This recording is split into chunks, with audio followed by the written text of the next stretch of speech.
নমস্কার বন্ধুরা, জিও হাব চ্যানেলে সকলকে স্বাগত জানাই। দেখো, কালকে যে ভিডিওটা আমি আপলোড করেছিলাম, ক্লাস 9-এর যে আলোচনা চলছে আমাদের অনুশীলনের প্রশ্নাবলী, সেগুলির মধ্যে আজকে খ দাগ নাম্বারে যেটা আছে, যে বইটা আমি তোমাদেরকে কালকে দেখিয়েছিলাম, আরেকবার দেখাচ্ছি এই বইটা থেকে, ঠিক আছে? এবার এই পোর্শনটা আমি কমপ্লিট করেছি। এবার স্টার্ট করছি শূন্যস্থান পূরণ এই প্রশ্নগুলি। তো দেখো, তোমরা অবশ্যই পুরো ভিডিওটা দেখো, সমস্ত তথ্যগুলো জানতে পারবে। অবশ্যই সাথে থেকো তোমরা, ঠিক আছে? এবার দেখো, শুরু করছি। প্রথমেই আছে যে কোশ্চেনটি বা যে প্রশ্নটি, শূন্যস্থান পূরণের প্রথম বা 1 নাম্বার যেটি রয়েছে সেটি হলো পৃথিবীর ওজন হলো ড্যাশ কোটি টন। এবার দেখো বলি, পৃথিবীর ওজন হিসাব করা কিন্তু খুবই মুশকিল। বিজ্ঞানীরা এই নিয়ে এখনও গবেষণা চালিয়ে যাচ্ছেন। কারণ সমতল এলাকায় ওজন একরকমের হিসাব করা হয়, পর্বত্য এলাকায় একরকমের হিসাব করা হয়। তো সেই হিসাবে বলতে গেলে পৃথিবীর ওজন পরিমাপ করা খুবই মুশকিল। তবে একজন ইংরেজ বিজ্ঞানী এটা পরিমাপ করেছিলেন। মোটামুটি একে যদি বলতে হয় 5.97 ইন্টু 10⁻24 কেজি, এই হিসাবে কিন্তু করা হয়ে থাকে। এবার এটাকে বিভিন্ন প্রসিডিওরে কনভার্ট করা হয়েছে, কখনো ট্রিলিয়ন টন, কখনো বিলিয়ন ট্রন, বিলিয়ন ট্রিলিয়ন ট্রন, এই হিসাবে কিন্তু বর্ণনা করা হয়েছে। তো মোটামুটি এই তথ্যটাকে ধরে নেওয়া যেতে পারে। এবার দেখো, দ্বিতীয় নাম্বার কোশ্চেন হচ্ছে পৃথিবীর নিরক্ষীয় ব্যাস কত কিমি? পৃথিবী যদি ড্রয়িং করি, মোটামুটি এইরকম যদি ড্রয়িংটা করি, পৃথিবীর নিরক্ষীয় ব্যাস কত? নিরক্ষীয় ব্যাসটি হলো কত? 12,757 কিলোমিটার বা কিমি। এটা হয়ে গেল, এটা গেল দ্বিতীয় নাম্বার প্রশ্ন। এবার দেখো, 3 নাম্বার প্রশ্নে কি বলা হয়েছে? বলা হয়েছে পৃথিবীর নিখুঁত আকৃতি কেমন? প্রাচীন কাল থেকে আধুনিক কাল বলো বা এখনো পর্যন্ত পৃথিবীর আকৃতিকে বিভিন্ন জন কিন্তু বিভিন্নভাবে বর্ণনা করেছেন। তার মধ্যে একটা গুরুত্বপূর্ণ হলো পৃথিবীর নিখুঁত আকৃতি। সর্বশেষে একটা ক্যালকুলেশনে মোটামুটি আসা গেছে যে পৃথিবীর আকৃতি বা নিখুঁত আকৃতি বলতে গেলে সেটা হলো জিওড। এবার জিওড বলতে কি? জিওড মানে হলো পৃথিবীর আকৃতি পৃথিবীর মতো, পৃথিবীর আকৃতি অন্য কারোর মতো নয়, পৃথিবীর নিজস্ব আকৃতি পৃথিবীর নিজের মতন, একটা ইউনিক বিষয়। এই ধারণাটা কিন্তু সর্ব আধুনিক এবং এটাকে স্বীকৃতি দেওয়া হয়েছে। পৃথিবীর নিখুঁত আকৃতি জিওড বা নিজের আকৃতি নিজের মতনই।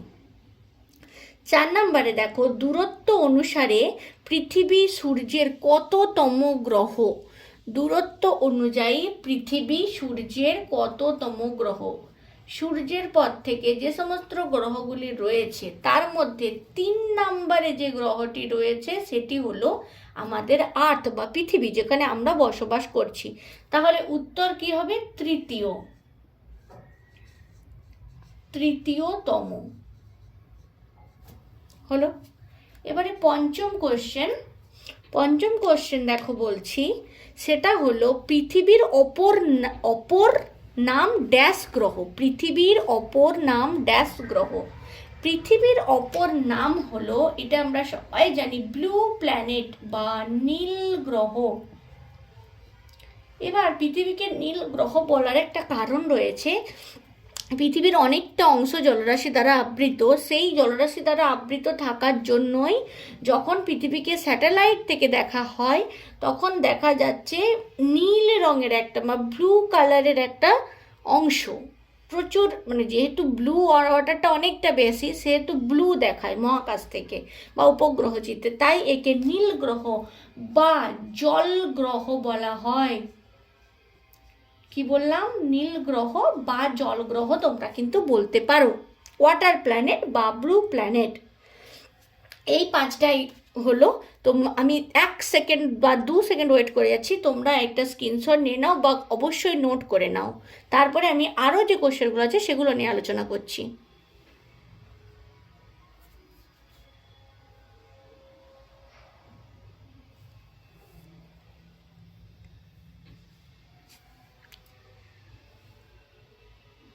আশা করি তোমরা সবাই লিখে নিতে পেরেছো। এবার দেখো বলি, এবার 6 নম্বরে যে কোশ্চেনটি রয়েছে বা প্রশ্নটি রয়েছে সেটি হলো, সরি ওটা 6 নম্বরে ছিল, আচ্ছা না ঠিক আছে। প্লুটো একটি ড্যাশ গ্রহ। প্লুটো একটি ড্যাশ গ্রহ। আমরা জানি প্লুটো কিন্তু আমাদের যে গ্রহের তালিকায় আছে তার মধ্যে সেটা কিন্তু একটি বামন গ্রহ। উত্তর কি হবে? প্লুটো একটি বামন গ্রহ। আমাদের এই সৌরজগতে প্লুটো ছাড়াও কিন্তু আরও 4টি বামন গ্রহ রয়েছে। তাহলে আরও 4টি, 4 প্লাস আরও একটি, এই একটি যদি প্লুটো ধরি, প্লুটো ছাড়াও আরও 4টি, মোট 5টি বামন গ্রহ রয়েছে, এটা তোমরা জেনে রাখো। এই 5টি বামন গ্রহের মধ্যে একটি হলো প্লুটো। প্লুটো একটি কী গ্রহ? বামন গ্রহ। তবে প্লুটো ছাড়াও যে গ্রহগুলো রয়েছে সেগুলো হচ্ছে সেরেস, হাউমেয়া, ম্যাকেমাকে, এরিস। খুব খুব গুরুত্বপূর্ণ, এরিসটা অনেকবার কিন্তু এক্সামে এসেছে। এবার 7 নম্বরে চলে আসি। 7 নম্বরে বলেছে পৃথিবীর গড় উষ্ণতা ড্যাশ ডিগ্রি সেন্টিগ্রেড। পৃথিবীর গড় উষ্ণতা আমরা সবাই জানি মোটামুটি 15 ডিগ্রি সি বা 15 ডিগ্রি সেন্টিগ্রেড। 8 নম্বরে আসি। 8 নম্বরটা হলো ড্যাশ হলো একটি বহিস্থ গ্রহ। তোমরা যদি কেউ লিখছো আমাকে অবশ্যই বলো, তাহলে আমি বলার গতিটা বা বলার স্পিডটাকে একটু কম করব। সেটা হলো ড্যাশ একটি বহিস্থ গ্রহ। আমরা জানি অন্তস্থ গ্রহ, বহিস্থ গ্রহ। সূর্যের থেকে মোটামুটি কাছের দিকেরগুলো হচ্ছে অন্তস্থ গ্রহ, দূরের দিকেরগুলো হচ্ছে বহিস্থ গ্রহ। বহিস্থ গ্রহের উল্লেখযোগ্য একটি নাম হলো বৃহস্পতি। তারপর বৃহস্পতির পরে যে আছে শনি, ইউরেনাস, নেপচুন, এই 4টি কিন্তু কি গ্রহ? বহিস্থ গ্রহ। আর এই দিকেরগুলো সূর্য থেকে কাছে বুধ, শুক্র, পৃথিবী, মঙ্গল, এগুলি হচ্ছে অন্তস্থ গ্রহ। অবশ্যই তোমরা এটা কিন্তু ধ্যান দিও। 9 নম্বরে দেখো, 9 নম্বরে রয়েছে পৃথিবীতে আবাসস্থল সৃষ্টির মূল কারণ ড্যাশ গ্যাস সৃষ্টি। কোন গ্যাস সৃষ্টি? আমরা সবাই জানি যেটা ছাড়া আমরা বাঁচব না, O2 বা অক্সিজেন। অক্সিজেন হলো আমাদের মূল উত্তর। অক্সিজেন ছাড়া প্রাণের সঞ্চার হবে না। ঠিক এই কারণে পৃথিবী ছাড়া অন্যান্য কোনো গ্রহের মধ্যে প্রাণের সঞ্চার বা প্রাণের সন্ধান পাওয়া যায়নি।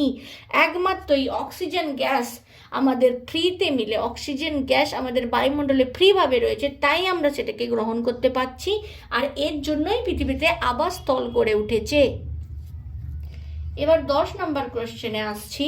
বলা হয়েছে উপগ্রহ চিত্রে পৃথিবী দেখতে ড্যাশ হয়। দেখো বন্ধুরা, উপগ্রহ চিত্রে পৃথিবীর আকৃতি নিয়ে কিন্তু বিভিন্ন রকম মতভেদ আছে, কিন্তু উপগ্রহ চিত্রে পৃথিবী যেটা দেখতে হয় সেটা হলো রঙিন গোলক। এবার বলবে রঙিন কেন? রঙিন কেন? এই কারণেই বরফ থেকে একরকম দেখতে লাগে, উপগ্রহ চিত্র থেকে বরফ যে জায়গায় রয়েছে সেটা একরকম দেখতে লাগে, জল যেখানে রয়েছে সেটা একরকম দেখতে লাগে, পাহাড় পর্বত এগুলো যে পোর্শনে রয়েছে সেটা একরকম দেখতে লাগে। সব মিলে কখনো ব্লু, কখনো গ্রিন, তাছাড়া কখনো হচ্ছে ব্রাউন, বিভিন্ন কালারের হয়ে থাকে। তাই উপগ্রহ চিত্রে পৃথিবী দেখতে হয় রঙিন গোলকের মতো। এবার 11 নম্বরে দেখো, 11 নম্বরে বলেছে ড্যাশ ভারতীয় জ্যোতির্বিদ গোলাকার পৃথিবীর ধারণা দেন। এটা ভারতীয় জ্যোতির্বিদ বলেছেন, কিন্তু অন্য গ্রিক বা ফরাসি জ্যোতির্বিদ নয়। ভারতীয় জ্যোতির্বিদ্যায় সবার নাম একটা খুব গুরুত্বপূর্ণ, সবাই যেটা জানে সেটা হলো আর্যভট্ট। আর এটি হয়ে যাবে সঠিক উত্তর, আর্যভট্ট। আর্যভট্ট নামে যিনি ভারতীয় জ্যোতির্বিদ ছিলেন তিনি গোলাকার পৃথিবীর ধারণা দিয়েছিলেন। তিনি যে গোলাকার পৃথিবীটা মানে ব্যাখ্যাটা করেছিলেন সেটা ওজোনাস ইউনিট কিন্তু ব্যবহার করেছিলেন। গোলাকার পৃথিবী বর্ণনা দিতে ওজোনাস ইউনিট ব্যবহার করেছিলেন। তো বন্ধুরা, আজকের এই শূন্যস্থানের পুরো পোর্শনটা আমি খতম করলাম। বা শেষ করলাম। পরবর্তীকালে আরও ভিডিওগুলো আসছে, তোমরা অবশ্যই সাথে দেখো। আর যে স্টুডেন্টরা এরকম 9 ক্লাসে পড়ে বা নবম শ্রেণীতে পড়ে তাদের সাথে অবশ্যই শেয়ার করো, তারা প্রচুর উপকৃত হবে বলে আমি মনে করি। চ্যানেলে নতুন হলে তোমরা কিন্তু সাবস্ক্রাইব করে নিও, ভালো লাগলে একটা লাইক করো, শেয়ার করো। ব্যাস আজকে এই পর্যন্তই বন্ধুরা।